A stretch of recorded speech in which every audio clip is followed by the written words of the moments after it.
I think the intellectual revolution that's going on now to restore liberty in this country is well on its way, and there's no way they're going to stop the momentum that we have started.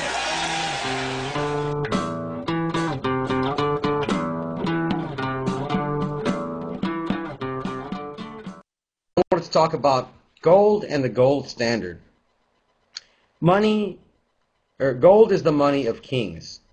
Silver is the money of gentlemen. Barter is the money of peasants. And debt is the money of slaves.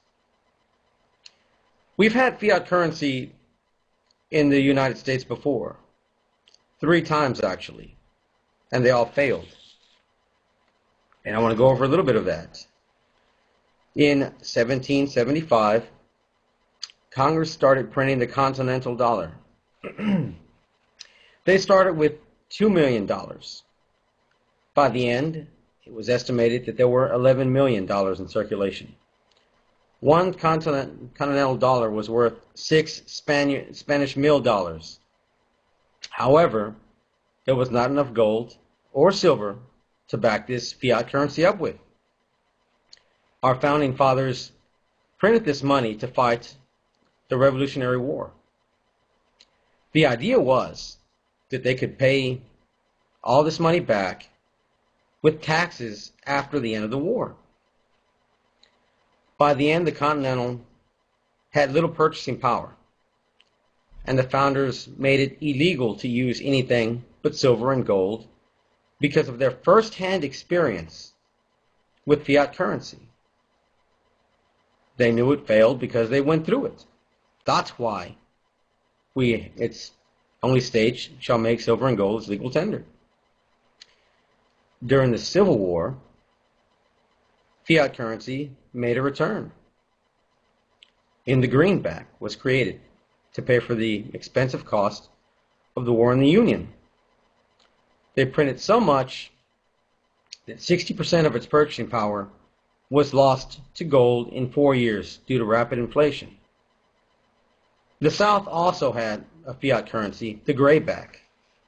The greenback prices rose 250%. The Confederates' grayback rose 1,000%. It didn't work the first 3 times. The same thing, they were going to pay this back after the war was over with taxes and tariffs. A lot of people didn't realize that. A lot of people don't realize that we've had fiat currency before. They say, you want to take us back. No, we've had paper before. It didn't work. In 1927, there was a small recession. There were several small recessions in the past, but they lasted on average 12 to 18 months, then followed by a boom. In 1927, Hoover stimulated the economy with work programs. Then Roosevelt ran against him, talking about cutting spending. After he won the election, he took Hoover's job creation and spending programs and made them even bigger. As a result, we had the longest depression in U.S. history. It took 10 years. We didn't get out of this until they rose interest rates and cut spending. It's a funny coincidence. 6 years into his term, Roosevelt was still blaming Hoover for the economic crisis he inherited. Bush was our modern-day Hoover, and Obama is the modern-day Roosevelt. Roosevelt spent so much money compared to the amount of gold that the dollar was devalued against gold. When you print money on a gold standard, it causes inflation. On a gold-backed and redeemable standard, you can trade these inflated dollars for gold or silver and save your purchasing power. For a gold standard to work, it has to be backed but also redeemable. What good is it if you can't get your gold? How do you know it's really there? That's the key. Roosevelt executed Executive Order 6102. It made it illegal to own gold. That was a very important key. He did make some collectibles exempt. Gold coins that were collectible or rare or unusual were exempt, but they didn't specify what rare or collectible was. They devalued the dollar against gold. People were forced to sell their gold to the government for $20 an ounce or face a $10,000 fine and or 10 years in prison. After they believed they had all the gold, the dollar was set to $35 an ounce, which meant an instant devaluation of the dollars that people were just forced to take for their gold. That was the first time we defaulted on the world. However, we still had silver in circulation. Show you something. This is a $10 bill. This is not $10. It's a $10 bill, a bill for $10. You see,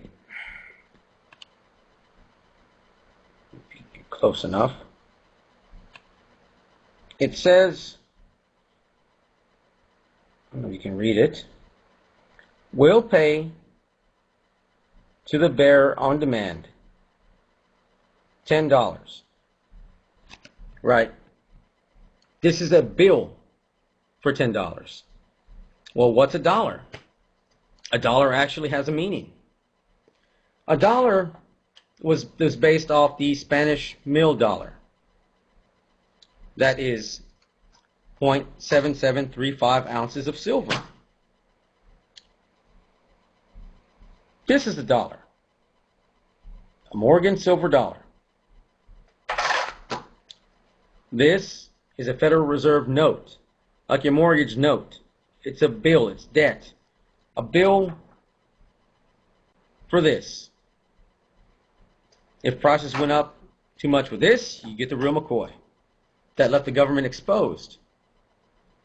That's what a gold standard is. Look here. Got 2 quarters. One is from 1932. One is silver, a $quarter. And the other one is zinc. It's a token. It's no different than what you get at Chuck E. Cheese. It's the red and the blue pill, but they didn't give us the option of the red pill. They just gave us 2 blue pills. One is real money. The other one is a token.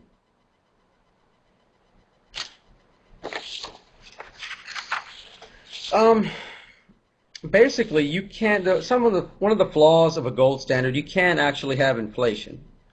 You're allowed to run deficits, but you can pay them back, but only for a short amount of time, because inflation will show up, prices rise, people run to real money, to hard assets. But you can't have deficits for a while. If we could play video 1, please. This is how the gold standard worked globally in trade between nations. For my example, I'm going to use the United States and England to demonstrate trade overseas. Keep in mind this is a basic example explaining how trade worked on a gold standard. Let's say the United States had too little gold, but the United Kingdom had a surplus of gold. Since the United States had too little gold compared to the amount of goods in the economy, deflation would occur and the prices of that good would fall. The drop in price means that the purchasing power of the gold in the United States has more purchasing power than the global value of gold. So from a business perspective, you can either sell your good at home for the market gold price at home, or you could sell that same good abroad and receive more gold than at home, convert that gold into more money, than you would have gotten for selling that good at home. That same good's value is real and equal to the value of gold globally. However, the gold in the United States is overvalued due to the limited amount of it in terms of goods. To put it another way, you could sell that good at home, get the home market price for that gold, and buy some other good with that gold. Or you could sell your good abroad, get more gold for it, and turn that gold into more money in the United States, which has more purchasing power. This overall trend will continue to bring gold in and goods out until there is enough gold in the United States. If there was a surplus of gold in the United States, the prices would increase due to more gold compared to the amount of goods. This would cause prices to rise for goods at home, and from a merchant's perspective, discourage selling abroad due to higher selling prices at home. Also, from a consumer's perspective, since goods are cheaper abroad, especially in a nation that has an insufficient amount of gold, there would be more goods bought abroad than sold, and gold would flow out and mostly into a country that sells those goods at the lowest price, which is usually the country that is the shortest on gold. So this is how gold worked in trade under the gold standard. So, basically, back in the day, Americans were so competitive, so free, we produced cheap goods and we had 90% of the world's gold. After World War II, Europe was in shambles. Their main industries were destroyed by war. This is when the U.S. took the reserve currency status. We were the largest creditor nation in the world. We had 90% of the world's gold, so therefore the dollar was as good as gold. However, shortly after, we started spending recklessly right away. And then you had the space race, growing government, the Vietnam War. We spent so much, we didn't have the gold to back it up. So we had two choices: cut spending or get off the gold standard. This is the second default in U.S. history. Nixon closed the gold window August 15th, 1971. It was supposed to be a temporary thing, paid back with taxes after the end of the war, but we saw how that turned out. Because we ran out of gold, the entire world is now fiat. We printed too much, we didn't back it up. Everybody swapped after we did. Like I said, you can run deficits on the gold standard, but only for a short amount of time. Prices will inflate in dollars, but for gold, which holds its purchasing power, it doesn't. Today it's nothing, and we promise nothing in return. Only to keep buying goods if our creditors lend us the money. Politicians love fiat currency because they can promise to give people things without showing them the true cost. On a gold standard, they would have to pay for these free things, your free health care. You would have to pay for that with higher taxes. If all this education money, higher taxes. What would happen? That would cost them their next election. However, today they promise, the promises in growth and Social Security benefits, free health care, low Medicare, Medicaid payments. We get all this by paying for it with inflated currency. They don't actually take your savings. They don't take the money out of your bank. They take its value. So prices rise. You pay with a weaker dollar, prices go up. Then they promise to get those greedy businessmen who are charging you more when they have to raise their prices to keep in business. You can't run a business on a loss for very long. Along with our liabilities to ourselves, wars are very expensive. We pay for it with taxes, inflation, and borrowing money on interest to pay for our massive government. And our lenders are running out of money. When you have to pay for war with taxes, people are watching you. You've got to spend it wisely, or they're going to get upset. When you use fiat currency, you can spend it recklessly, and it's a lot harder to see. If the money is limited, prices will fall as technology improves. It makes us more efficient. It takes less labor, less energy. There's less materials that are wasted. You crank out more goods with mass production. So prices should fall. On a gold standard, except for during the Civil War, prices deflated in the U.S. from the late 1700s up until 1913, when the Fed was created. The saying, "a dollar saved is a dollar earned," comes from deflation. That's how people retired. If you put money in the bank and you left it there, by the time you retired, those dollars could buy you more than when you first saved them. Prices of precious metals have been climbing in terms of dollars, along with everything else since 1971. However, as I've explained before, back in 1964, a quarter could buy you a gallon of gas. Today, that quarter can buy you about a gallon and a half of gas because of the improvements in technology. Back in the day, an average Joe could raise a family without a high school diploma, credit card debt, or his wife having to work. That's something to think about. Fiat currencies, on average, fiat currencies last about 27 years before they're inflated, absorbed, or replaced.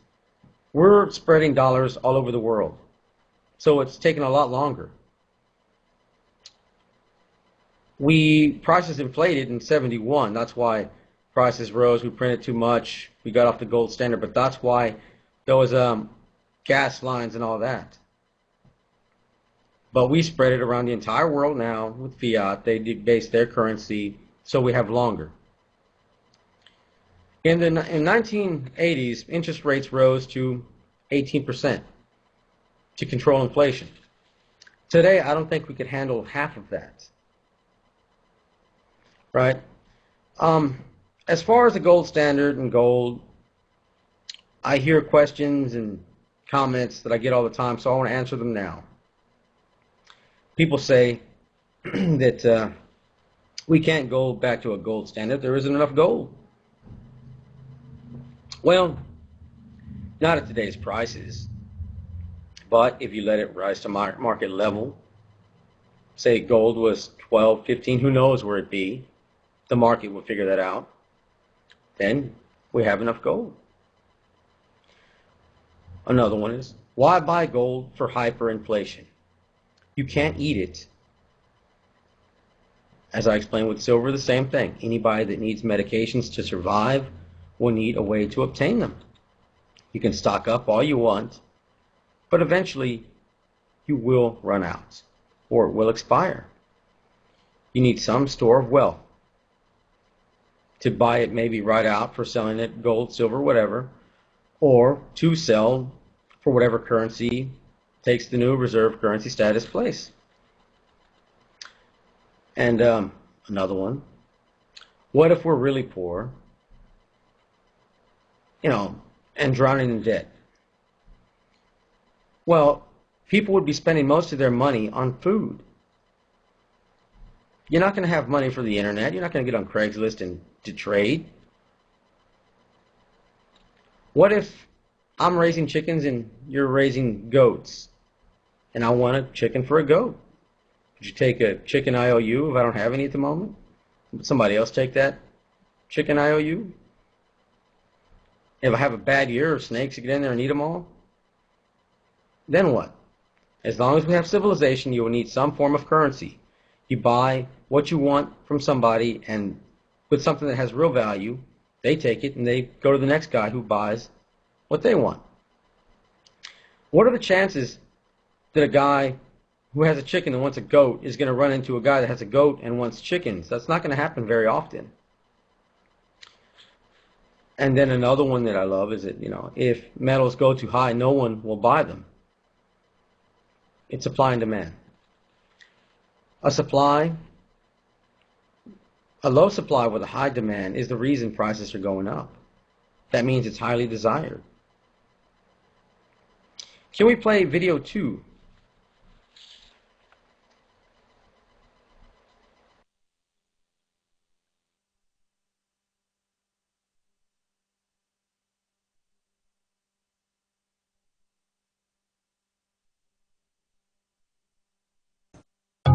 If the American people ever allow the banks to control the issuance of their currency, the banks and corporations that will grow up around them will deprive the people of all property until their children wake up homeless on the continent their fathers conquered. Thomas Jefferson.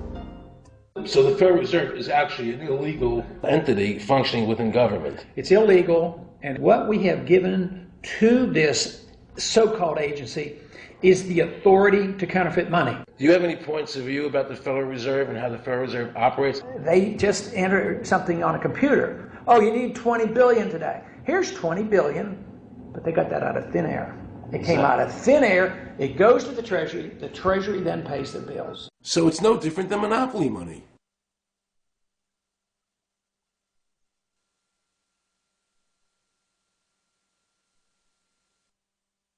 The cost of living is so high today because the Federal Reserve and the federal government have destroyed the purchasing power of the dollar. The dollar today is actually worth about 4 cents, despite the fact that the government, the Federal Reserve, and the media keep telling us that they're protecting the value of the dollar. This is a lie. All countries who have ever attempted to create money on thin air, the currency is eventually destroyed. Why did we give a monopoly of creating money out of thin air to a private corporation? The result is exactly the same as if someone were picking your pocket every year, because that's exactly what they're doing. Originally, paper was a receipt which is used as evidence that the money exists. Over the years, of course, the government has disconnected the paper from the actual tangible substance, which is money. So now we have a piece of paper which is evidence of nothing. In the past, people were able to take their receipts, the paper, to the bank and get the real money, the gold, in exchange for the receipt. This limited the amount of money that could be printed, thereby protecting the purchasing power of your savings. You don't have to worry. That's good, because I work 3 jobs and I feel like I contribute. You work 3 jobs. 3 jobs, yes. Uniquely American, isn't it? I mean, that is fantastic. In the absence of the gold standard, there is no way to protect savings from confiscation through inflation. There is no safe store of value. Gold stands as a protector of property rights. Alan Greenspan, before he went to work for the Federal Reserve System. Now Alan Greenspan and the other central bankers want you to believe that the receipt, the paper, is the real money. This is nothing more than sleight of hand. It's a magician's trick. Because for them to maintain control over the government and the people, they have to convince you that this paper is really money. Because that is the essence of their power and our powerlessness to maintain control over our own government.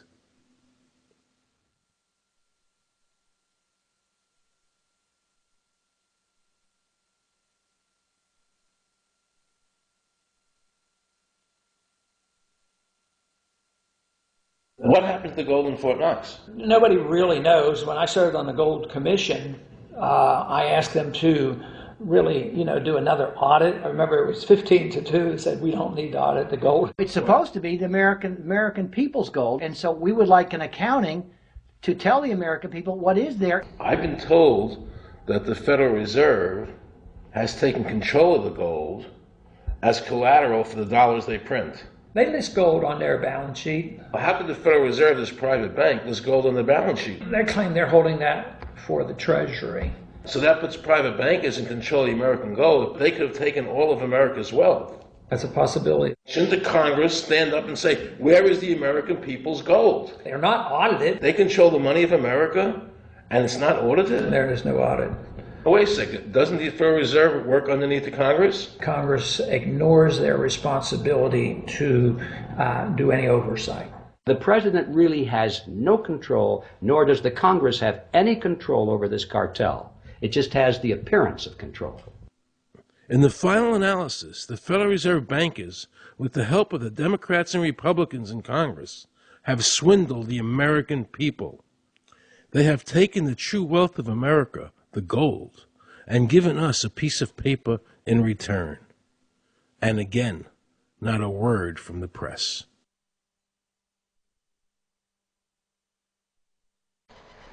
Okay, so I want to talk about buying gold. I believe that silver has the most growth potential. However, if you have large amounts of money, gold is currently the best way to store wealth, because 1 ounce is, worth a lot, and it takes up far less much room to store. You want to buy gold as close to spot price as possible. That's going to be the world market price of gold and silver. You can go to kitco.com, and I'm going to put a link down there. Let me just do a link real quick.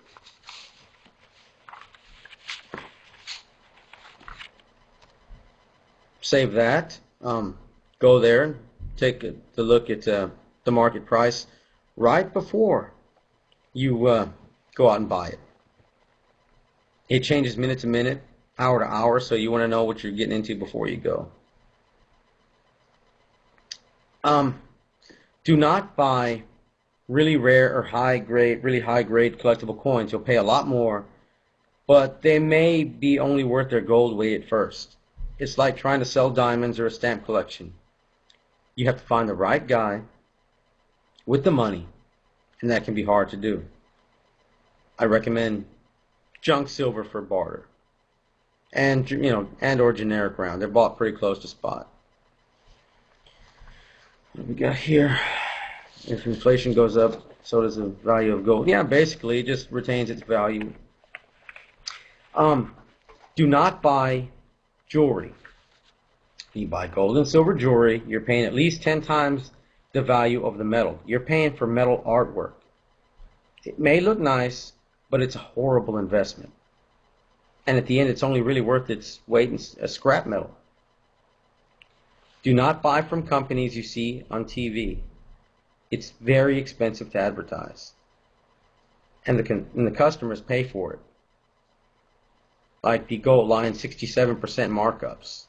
You know how much more gold you would have bought if 67% if it wasn't overpriced? Only buy physical gold, not certificates or ETFs. Some of these companies don't actually have it. They're IOUs and IOUs for future gold to be mined. There's several types of gold bullion out there. I personally used to own Cougarons, 1 ounce Cougarons, because they have the lowest premium. You want to buy the most amount of gold for the money. If you don't want Cougarons, probably the American Eagle. They have a high premium, but they're probably the most desired bullion out there. But they're still protected by federal law. You can't take, I think it's more than $4 or $5 their coins out of the country. I'm not sure exactly. I have to look into it, but that's the drawback. You can't melt them. You can't cut them. They're protected, but people would recognize them right away. Then you've got gold pandas and maple leafs. Those are also very recognized. You've got several others, but these are the 4 that I recommend. Maple leaves, you've got to keep them in cases. They're 9999, so they're very soft. If you throw a bunch in a bag, they'll scratch each other up. So I probably would go with one of the others, unless you case them up. There should be no sales tax on gold and silver because technically it's currency, and you should not legally be able to tax somebody for buying money. But some states do, so check into that. And there is a 28% capital gains tax on precious metals, except for jewelry. But remember, you're paying 10 times more for gold than it's really worth. Do we have any questions so far? Let me jump in here. Let's see what we got.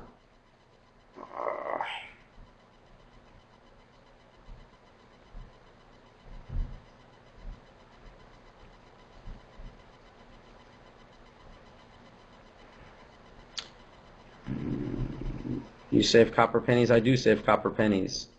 1982 copper pennies, I put them in one pile. 1981, put in a separate pile. And wheat pennies in a separate pile. Hold on, guys, I'm having a little bit of trouble here.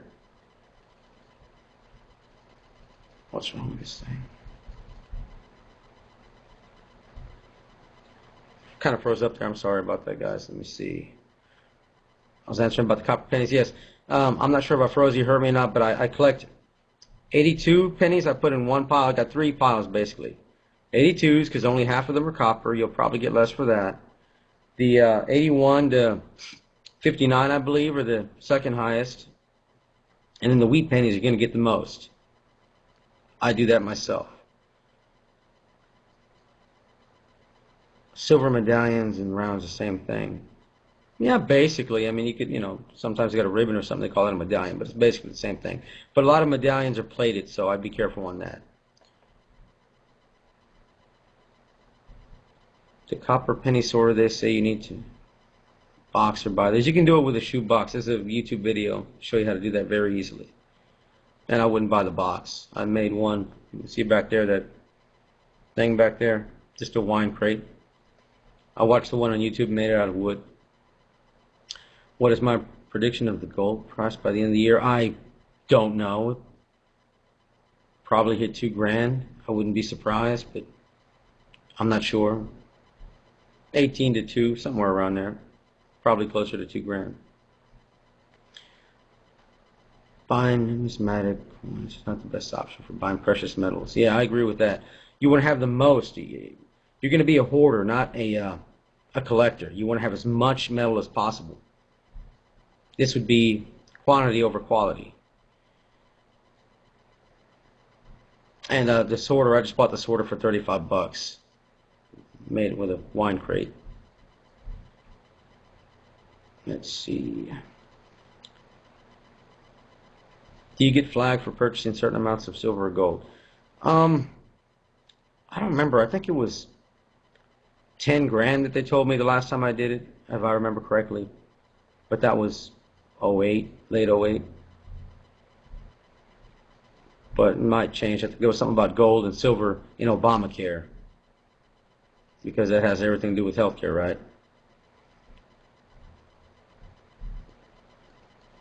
Yeah, I would buy gold with Bitcoin. I don't want Bitcoin.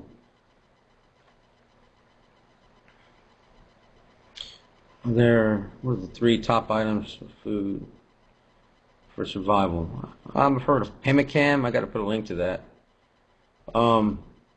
Water would definitely be one. You can't digest food without water. As a matter of fact, later on I'm going to bring guys in that'll show us how to do that. I'm looking for guests right now. I'm okay at that, but I'm not really an expert, and I don't feel qualified to, your lives might depend on it. I'll share what I know, but I want to have an expert to go over their ideas, professional, I guess. But I'll get on other kind of preparations. Are there any other questions on buying bullion, gold, silver? Don't buy copper bullion, but any questions on those? Do I drill or test my metals? No. You can buy, there's acid tests you can do. There's even electrical devices you can do it with. Just buy from a credible source and you're okay. Berkeley water filters. I like those. I don't have one myself, but I've heard great things about them. You don't want to buy copper bullion because basically copper bullion, they go from probably $8 to, I've seen them up to $20 for 1 round. And that's an American ounce, not a, troy ounce. And for about $5 to $20. But the copper price is $3.50 a pound. So prices would have to go up, another $300 a pound just to break even. So I wouldn't go with that.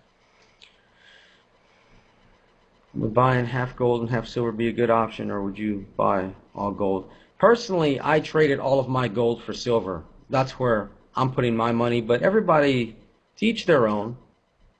I mean, I'm not a fortune teller, that seems to be the most logical to me. Some gold would be a good idea. Okay, how much copper is it? Penny. I know there's 150 pennies in a pound, and a penny right now is worth 2.5 cents, maybe 3 by now. Wheat pennies, you'll get more. You'll get probably 3, sometimes up to 6 cents for 1 wheat penny. They're the most desired, like the peace dollar and the Morgan dollar. The Morgan dollar is older, so it goes for a little bit more. It's more desired. Same thing. What is the extra charge for bullion coin? You mean like American Eagles as far as bullion coins? They have the highest premium. I was looking at somebody today. They had some on hold, but I didn't have the money for it. He was offering me $5 over spot, I think, which is not bad. It's not great, but it's not bad. But premiums are going up. It's getting harder to come by. On eBay, it's getting pretty hard to find good deals. That's a sign that it's becoming scarce. I've been doing this before everybody else is figuring it out. How about reselling bullion? Any recommendations on where to sell? I would do it on Craigslist myself. Public place. You know, I wouldn't recommend selling it, but if you're going to do it, don't go to a coin shop. Don't mail it in somewhere. You're going to get screwed.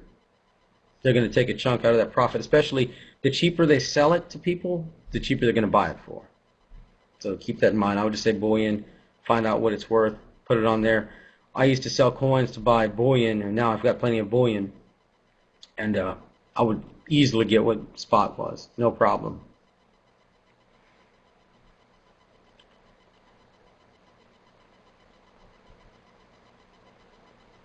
Would bars be cheaper? Bars of silver actually have the highest premium. They can go up to 10%.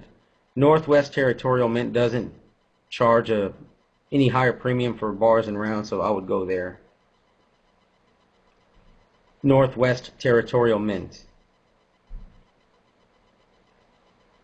Is junk silver best for low premiums? Yeah, just go into a coin shop where they've got junk bins. That's your best bet. You get it the cheapest. How much ounces of silver and gold do you?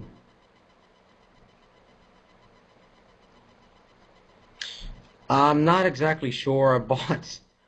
I'll go ahead and answer it.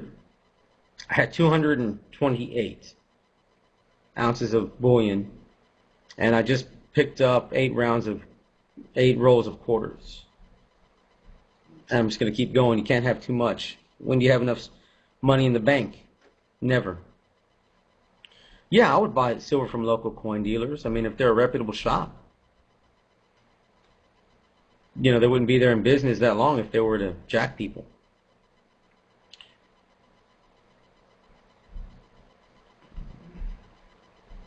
It's a little bit high depending on what it was. If it was Eagle or something, uncirculated probably.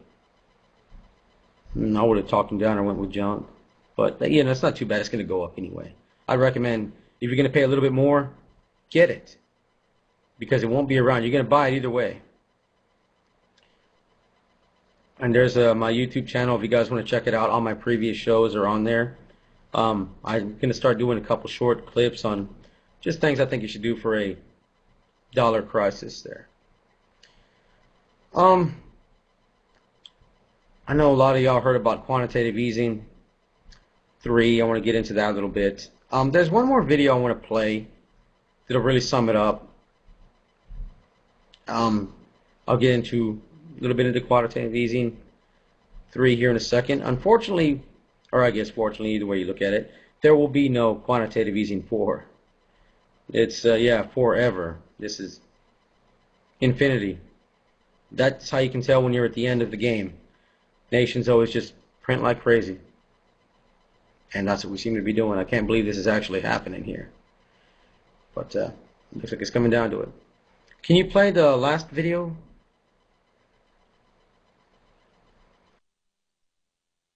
There is so much talk right now about gas prices. Who's at fault? Is it President Obama for not drilling enough? Is it OPEC for price fixing? Could it be the greedy oil companies?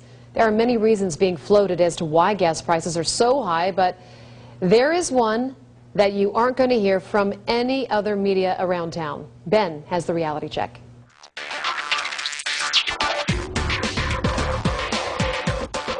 Well, it is true that there are a number of reasons gas prices could be so high, but if you really want the truth, the answer is pretty simple, but it's very hard to fix. And it's right here. Gas is so expensive because this dollar is not worth what it used to be. The fiat dollar means that the price of oil is going up, and there is no real way to bring it down without dealing with the value of what you have in your wallet. Let's start with what a fiat dollar is. The word fiat is from the Latin, meaning let it be done, simply meaning that the value of a dollar is not based on anything. The Federal Reserve prints money without a standard of gold or silver. The dollar, therefore, it gets its value from nothing other than government decree. So when you print money, and then more money, and then more money, the value of each and every dollar drops. So why does that mean gas prices are so high? Well, they're high because the price of oil is so high, right? Well, actually, it's not. In fact, the price of oil, according to a recent article in Forbes magazine, is unusually low. How can that be? Not only that, but the article's authors also say that gas prices would have to rise by another 65 to 75 cents just to be normal. This makes sense? Now listen, I'm pretty good at explaining things, but you're going to have to stay with me to understand this. Are you ready?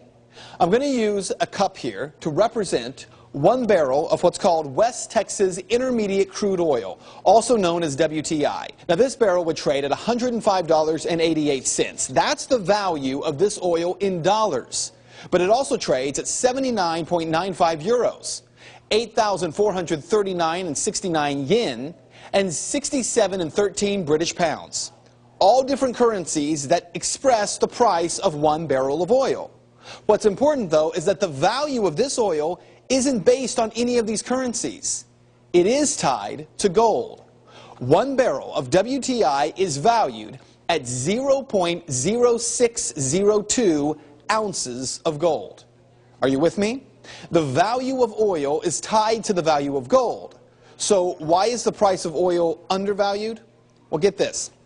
Since January 1st of 1971, there have been 493 months. During that time, the price of WTI has averaged 0.732 ounces of gold. Now, don't think in price of dollars here. Right now, we're talking about gold. So gold right now in oil is trading at 0.0602 ounces of gold for 1 barrel of oil. The WTI, that means, is only at 82% of its average right now, which means the price would have to rise and will rise at least another 75 cents a gallon just to hit its average. So when Republicans say that if only President Obama would have approved the Keystone Pipeline, the price of gas would drop, they're incorrect. It is true that President Obama wants alternative energy. It's true that he has said he doesn't have a problem with high prices, but he prefers a gradual adjustment. But even if the U.S. market were flooded with oil, the price would not drop dramatically because oil right now is underpriced. Recently, I also told you that part of the reason prices are so high is because oil companies are selling our oil in China and India. Now, it is true that this is not a supply issue because of our warm winter, and there's actually much more gas and oil on hand in America than oil companies have predicted. But I'll tell you this, I was incorrect because if oil companies refused to sell overseas and they kept all of that oil here, it would also not have a dramatic effect on gas prices. So here's what you need to know. The solution to this problem is in the value of our currency. You know, the price of gold is soaring. You know that. But do you realize that because the dollar is currently floating undefined fiat currency, there is no limit on how far the price of gold in dollars can rise. And therefore, there is no ultimate ceiling on gasoline prices. Look, our Fed chairman, Ben Bernanke, he just keeps on printing money. So if what I'm telling you is true, shouldn't the Fed stop printing in order to adjust the rising cost of oil and gas? Well, Bernanke uses a core CPI index to guide monetary policy. It's supposed to control the value of money against inflation. But that index excludes the price of two things, food and energy. So for Bernanke, gas prices aren't a problem. For you, they are. And that is Reality Check. If you would like to make your voice heard on this story, you can head over to Ben's Facebook page. You can find it by simply searching him, Ben Swan, WXIS. You might have. Okay, so a couple of questions I got earlier, and I wrote them down. When people say the dollar will collapse, what do they mean? Well, this means that the currency has little to no value. Like in Germany, when they went through hyperinflation, they were going around with wheelbarrows to buy a newspaper. In Zimbabwe, I mean, big old stacks, I mean, a couple of wheelbarrows to buy breakfast or something, when it has no purchasing power left almost. Another one, if hyperinflation was to happen, would it be suddenly, gradually, would there be signs? It's been gradually happening. There have been plenty of signs. Look at the end of the housing bubble. Everybody was talking about buying a house. You couldn't go wrong. It was the way to go. Now, hyperinflation and gold are starting to, everybody's starting to talk about it. There are more and more people. When everybody knows about it, that's going to be a bad thing, because fiat works as long as people trust it, as long as they think it has value. When they question its value, the game is over. It's been gradually happening. Look at Russia and China. We have the reserve status. It's the petrodollar. Transactions have to be done with the dollar in oil. However, China and Russia, they did an agreement with themselves where they use their own currencies. They trade with their own currencies or gold. We're losing ground, slowly but surely. When it does happen, it's going to be very fast. Interest rates are going to soar, prices are going to skyrocket. It'd be a very, very fast process. That's why I say you better set up now, because by the time everybody knows it, you don't have very long. I mean, grocery stores probably be wiped out within 20 minutes. I mean, you know, and that's just before prices start skyrocketing, things get scarce. So it's been gradually happening. There's signs all over. And when it does actually hit, it's going to fall hard. And another one was, do you see quantitative easing 3 as a deliberate attempt to collapse the dollar? I wouldn't think so. I could be wrong, but I don't believe so. I believe it's politicians basically, they've been promising stuff for years, promising to give you things for free all these years, and it worked in the past, and they just think it'll work again. They'll just kick the can down the road and somebody else will deal with it. But they're destroying our currency. I don't think there's very much time left. You promise something for nothing, and then the debt piles up. When it gets too large, that's it. I think it's just them looking out for their own interest. Being a politician is a cushy job. Let me see, what do we got down here? Any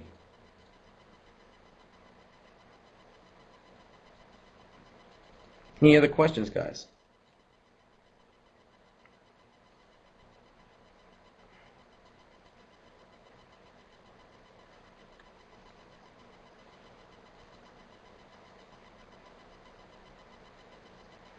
What do you think a bullet will be worth? Yeah. I don't know. I mean, it'd be worth quite a bit. I mean, if you got it on somebody, do they have guns as well, or only them, or how many people are around? A lot of factors in that. I mean, if somebody came to me with a .306 bullet and I wanted to swap, I don't have a .306. It's worth nothing to me. So it depends on when and where and who's around.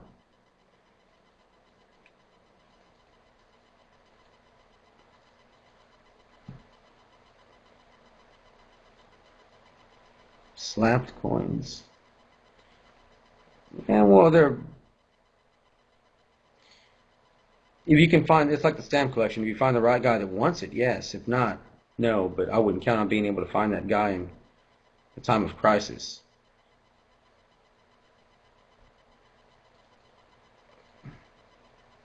I'm not sure how much bullets would be worth. I guess it'd be worth a meal or whatever. It's whatever it's worth to you, I guess. To me, that'd be worth quite a bit if I had the caliber for it.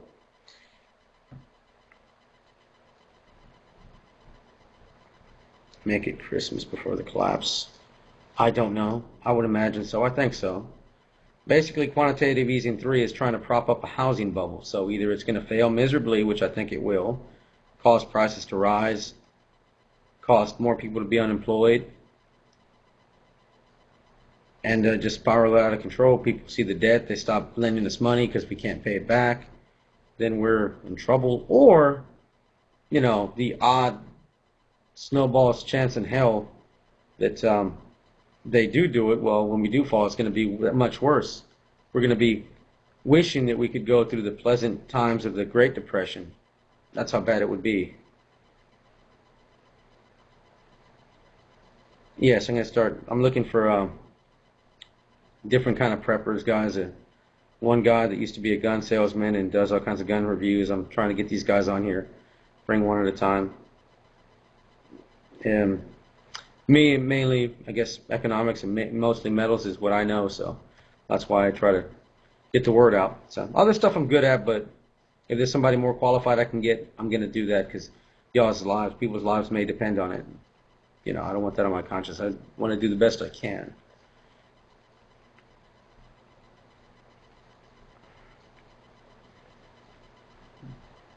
Say, yeah, alcohol would be valuable. People would want to trade. That'd be always worth something. Smokes.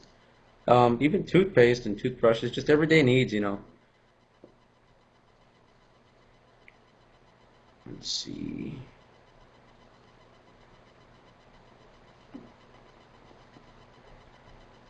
Alcohol, I think it'd be worth it. I mean, people love alcohol. Somebody that smokes a lot, they're going to want some smokes. You can trade, I'm not really, in a sense, I'm not really against highway robbery. The way I see it, if a guy's going to go out in the middle of the desert and sell bottled water, you can overpay and survive by buying that bottled water, or what's the alternative? He's not there to give you that bottled water at a high price,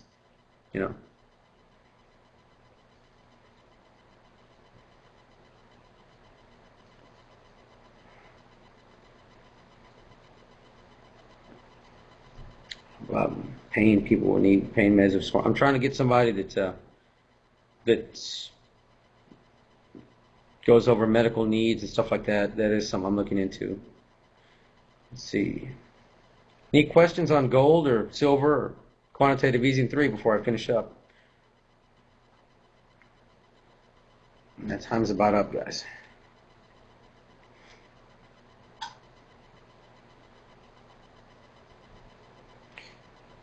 Has QE3 already started? I don't believe so. I'm not sure. I haven't looked at the start. I've been just looking at silver and gold. I've been trying to buy like crazy. Patriot Nurse is actually one of the ones I contacted.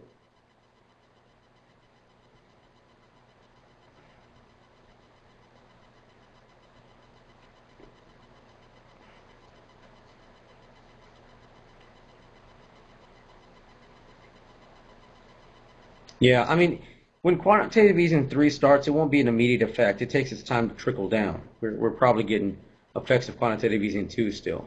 So it takes some time, but prices are still rising. I mean, people go unemployed. I mean, it just, like, keep a bathtub on, you hot water running, it gets hotter and hotter, even if there's cold water.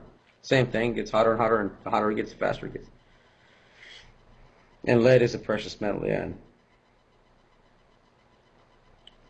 Anyway, finish it up on a rant that I liked by Peter Schiff on quantitative easing 3. I guess listen to that, guys. It gets into it pretty good. If you could play that last video, John. And you guys sub my YouTube channel. The past channels are there. And I'll be doing short videos as well.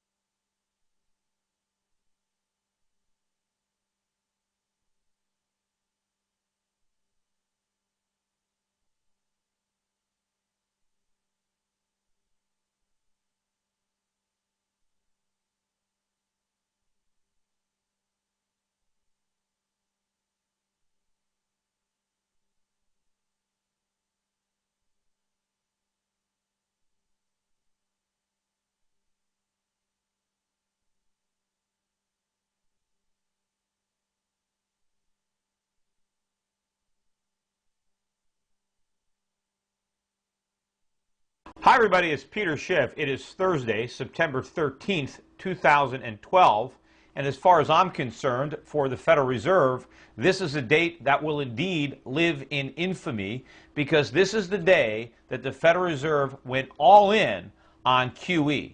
Now, rather than reviving the economy, the Fed has just sealed its fate. In fact, I think it has driven the final nail in the coffin of the U.S. dollar, and with it, the entire U.S. economy. What Ben Bernanke has committed to do is supply an indefinite quantity of QE, of money printing. Ben Bernanke said that he will buy $40 billion worth of mortgage-backed securities monthly for an indefinite time period. He also promised to extend Operation Twist to the end of the year. In fact, as far as I'm concerned, this new policy may as well be called Operation Screw, because if you own dollars, you're screwed. If you own bonds, you're screwed. If you have a savings account, you're screwed. If you're an American, you're working for wages or salaries, you're collecting a paycheck in dollars, you're screwed. If you're hoping to retire on dollars, you're screwed. In fact, Ben Bernanke was asked a question during his press conference, and I think the press conference, which I'll talk about a little bit later, was maybe more interesting than the statement itself. But in answering a question, did he think it's fair to the savers that you're getting no interest? Because the Fed also promised to extend the 0% interest rates now into 2015, and he said, well, hey, it's too bad for savers, but look, it's good for the stock market. So in other words, if you've got your money in a bank, pull it out and buy stocks. Otherwise, you're going to be twisting in the wind as a result of Operation Screw. In addition to that, the Fed promised to keep interest rates low even after the economic recovery gained traction. In other words, it's tantamount to the Fed admitting that he realizes that the only reason the economy is going to accelerate or recover is because of the cheap money, and that the Fed knows that it can't take the cheap money away because it will simultaneously take the recovery away. So it is an open-ended commitment to keep interest rates at zero. However, it's not going to be able to keep that commitment. The Fed is saying that it's going to keep rates low until we get the job growth that we need. The fact of the matter is, the reason that we're not getting job growth now is because rates are too low. It's because of all the money that the Fed has already printed that the economy is so screwed up that it can't create jobs. And printing even more money is not going to solve the problem. Now, of course, the catalyst for this announcement was the horrific job numbers that we got last week, where not only did we create fewer than 100,000 jobs, but almost 4 times as many people left the labor force, meaning they threw in the towel. They were so discouraged that they quit looking for work, and they're no longer even in the labor force, as people who found jobs. In fact, the labor force participation rate is the lowest it's been since 1981, and if you just focus on males, it's the lowest it's been since 1948. So the Fed feels its back is in a corner, and it has to act. In fact, in that press conference that Ben Bernanke gave in response to a question, he basically said that the Fed has one tool, and that's purchasing financial assets to drive up asset prices, and the Fed is going to use that tool. Even if it doesn't work, the Fed's going to use it. In other words, the Fed has a hammer, and it's going to bang everything it sees. You know, even if it's not appropriate. I mean, maybe a hammer makes sense when you're trying to put a nail into a board. It doesn't make sense if you're walking through a china shop. But in other words, he's got this hammer, and he's going to swing it at everything in sight, and he thinks it's going to create jobs. The only thing it's going to create is inflation. And of course, the Fed denied that he was going to create inflation. Of course, even as the price of gold was surging over $30 an ounce in reaction to what the Fed said, silver up about $1.40, oil up $1 a barrel, the dollar index hitting new lows for the move. You got a new 52-week high in currencies, I think, like the Canadian dollar, the New Zealand dollar. Even the euro is now above 129, and I think headed much higher against the dollar. That's how weak the dollar is. It's even weaker than the euro. In fact, Ben Bernanke started off his press conference by saying that the Fed's printing money and buying bonds was not the same thing as the government spending money. Now, what is the difference, according to Ben Bernanke, between spending money and buying bonds? Well, Ben Bernanke said that since the Fed is not buying goods, that it doesn't count as spending. What do you mean? If you spend money on bonds, you're still spending. Just because you're not buying an actual product, you're buying a financial asset, you're still spending money. You're spending money to buy a financial asset. Now, the Fed also went on to say that, well, it's not really spending because whatever financial assets the Fed buys, it's going to turn around and sell back into the market when it unwinds the policy. Yeah, right. How is the Fed going to sell all these bonds? The Fed is the only buyer. Without the Fed, no one in their right mind is going to buy. Who's going to buy when the Fed wants to sell? Who's going to step in front of that freight train? Who's going to want to bid for mortgages when the Fed is trying to unload the mortgages that it owns? Nobody. In other words, the Fed is basically checked into the Roach Motel of monetary policy, right? It can check in, but it can't check out. It can expand its balance sheet, but it can never shrink it. So the Fed is spending money. It is spending it on financial assets. And in fact, the goal of the Fed is to make those assets rise in price. And this, this is the craziest part about it. And it's almost like it's a fantasy, or I'm in a dream, because it's impossible for me to actually believe that this is actually happening, that I'm actually hearing what I'm hearing or seeing what I'm seeing. But this is the plan that Ben Bernanke has. Ben Bernanke's plan to revive the U.S. economy and create jobs is to inflate another housing bubble. That's it. That's what the Fed's got. That's what it came up with. As if the last housing bubble worked out so well for the economy that the Fed wants an encore. Now, I'm not making this up. You can go check the internet, YouTube it yourself, Google it. But basically, this is what Ben Bernanke said. He is buying, the Fed is going to buy $40 billion worth of mortgage-backed securities every month. The goal of the Fed is to bring down interest rates. Ben Bernanke specifically said the reason he wants to bring down mortgage interest rates is because he wants home prices to go up. Now, why does Ben Bernanke want home prices to go up? He specifically mentioned two reasons. One, the wealth effect. Ben Bernanke said if we can get home prices to go up, homeowners will feel wealthier and they'll go out and spend more money. So he wants the wealth effect. He wants to create the illusion of wealth so that people will go out and buy stuff that they really can't afford, not because they earned the money, but because their house is appraising at a higher value. And of course, they can refinance, they can pull out equity, they can cash out money and go spend it. That's one reason. Number two, Ben Bernanke said if we can get home prices to go up, people will realize that they can make money buying houses.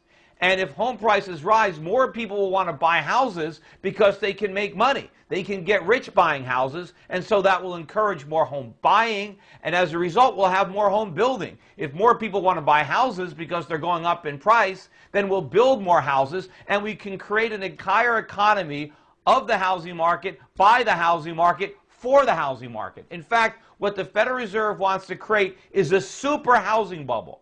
I mean, I kid you not, this is their plan. This is all they can come up with. And think about it.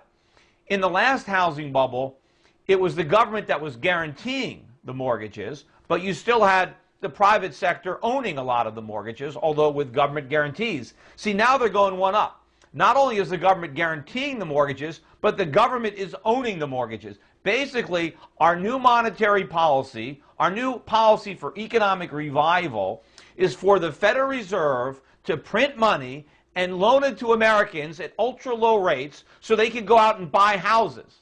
And in the process, push up housing prices so we can all go on a consumption binge and spend all sorts of borrowed money on imported products, and somehow all of this is going to create employment, and it's not going to end in complete disaster, just like the last time the Fed tried to create a housing bubble to stimulate the economy. Now, talk about insanity, right? Talking about doing the same thing over again and expecting a different result. How can Ben Bernanke, with the memories of the last housing bubble and debacle and financial crisis fresh in his mind, how can he think that the solution to the problem is to try to recreate the very conditions that created the problem? How is another housing bubble going to solve anything? Now, one thing maybe Ben Bernanke hasn't figured out yet. It ain't going to work. No matter how much he tries, no matter how much air he blows into that housing market, he is not going to reflate that bubble. There are simply too many holes in it, and there is no precedent for reflating a busted bubble. More likely, all that cheap money is going to go someplace else. Where is it going to go? Well, if you look at what happened today, 30-year bond prices went down and interest rates went up. In other words, the bond market stuffed it right back in the Fed's face. Because I think the bond traders are waking up, the bond vigilantes maybe are coming out of their coma, and they're realizing that the worst thing for the bond market is for the Fed to print money and buy bonds. Because when they print money, they drive down the value of the currency that the bonds are denominated in. What went up? Gold, up over $30. Silver, as I said, the dollar tanked. So where is all this money going to go? Commodities. It's going to go to gold. It's going to go to silver. It's going to go into oil. It's going to go into agriculture. It is not going to make the economy better. It's going to make the economy worse. It's not going to create jobs, but what it is going to create is a higher cost of living for everybody, whether you have a job or whether you're unemployed. And believe me, if people are spending more money on food and more money on energy, they're not going to have any extra money left over for discretionary spending. None of this is going to work. But the amazing thing is people are looking at Ben Bernanke and analyzing what the guy has to say, taking him seriously. Can't anybody think? Doesn't anybody remember what happened just a few years ago? I mean, how can he not be laughed out of town? I mean, during that press conference, I mean, how come people aren't just shocked? How come they're not just saying, say what? Are you kidding me? How can this be your plan? How can reinflating a housing bubble be all that you got? I mean, how long did it take you to come up with this idea? How many brains at the Federal Reserve? Apparently, there was only one guy that dissented. It was almost unanimous. I mean, can you imagine everybody at the Fed sitting around this big table? How do we revive the economy? What's the plan? And somebody comes up with, let's create a housing bubble so we can create a bunch of wealth, and people will go out and spend it, and we can get people to speculate on real estate prices because they're going up, and all this is going to create jobs in the housing sector. It'll cause more home building or home remodeling. We'll be able to consume more. Somebody came up with that, and then someone else said, great idea. I mean, didn't they see that movie? Don't they know how it ends? Apparently not. You know, I'm going to tell you how that movie is going to end, right? It's going to end in a currency crisis. It's going to end in a sovereign debt crisis. It's going to end in tears and misery. And the amazing thing is, this has happened over and over again throughout history, yet we continue to repeat the same mistakes. We never learn from the past. And I think the problem is, it's the politicians who are making these decisions. Despite the fact that the Fed claims to be independent, it is not. This is all about politics. It's not about economics. It's not about doing what's good for the economy. The only jobs they're concerned about is the jobs of the politicians who are afraid that if the Fed tells the truth and actually does the right thing for the economy, that they might not get reelected. Because the right thing for the economy is bad politics. And even though you can look back in history and see how many times governments have destroyed economies by destroying the currency, they're going to do it again because it's politically expedient. They don't care about history. They don't care about the country. They care about themselves. And so they're doomed to repeat these mistakes because it's the only thing they can do. The Fed can't admit what the problem is. The Fed can't take the punch bowl away. It doesn't want anybody sobering up. It wants to keep force-feeding us alcohol so we don't realize how screwed up the economy is, and maybe we'll reelect the incumbents one more time. All I can say is, you got to look through all the smoke. You got to buy gold, buy silver, get out of dollars. Get out while you can. Get into real things. Own stocks outside the United States in currencies with dividends and income that are not U.S. dollars. This is the most important thing that you can probably do. You got to save yourself first. If we're going to save our country, that's the title of my book that's out now, The Real Crash, America's Coming Bankruptcy, How to Save Yourself and Your Country. You've got to save yourself if you're going to save your country. We're going to go over a real fiscal cliff. We have a real crisis coming because of the Fed, but we've got to protect ourselves. Hopefully, when we have this sovereign debt and currency crisis, when we have this giant shock, that just maybe, the Fed will finally, and the government will finally have an epiphany have the moment where that light bulb goes off and they realize that, we can't keep doing this. We can't keep repeating these mistakes. There's something more important than the next election, and that's the future of our economy. But until then, don't bet on any political integrity or anybody in Washington doing the right thing. We're going to be heading full steam over the edge of this cliff, blindfold on, so all you could do is buckle up, prepare for the impact, and protect yourself. In fact, one of the craziest things that Ben Bernanke said, of course he said so many, it's hard to pick which one was the craziest, but he actually said that he believed by printing money and buying bonds, he was actually going to help reduce the deficit. Well, how could he do that? Well, he said that by printing money and buying bonds, we're going to have a stronger economy. And the stronger economy with more jobs is going to help bring down the deficit. Of course, the exact opposite is true. You don't bring down the deficit by monetizing it. You don't bring down the deficit by making it easier for the government to go into debt. You don't stop the government from borrowing by buying up their bonds and making it easy for them.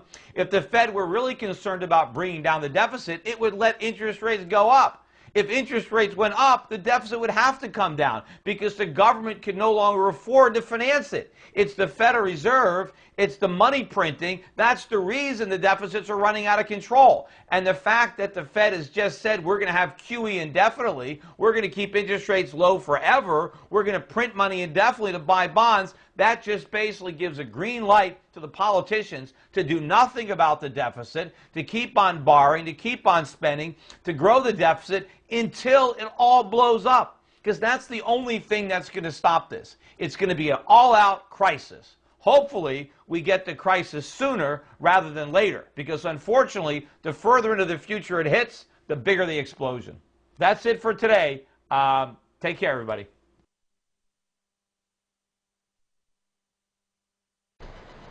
All right, guys, I'm going to go ahead and continue up with John in the next room. We must post that link again. And then you guys get up on cam with us. Yeah, we're going to continue in the chat room, so there's the link right there. A handsome fella. Wearing my cool suit. So I'll be over there. See ya. Go join Mr. White over there. All right, guys. I'll see you there. Get up on cam and let's have a chat on it, I guess.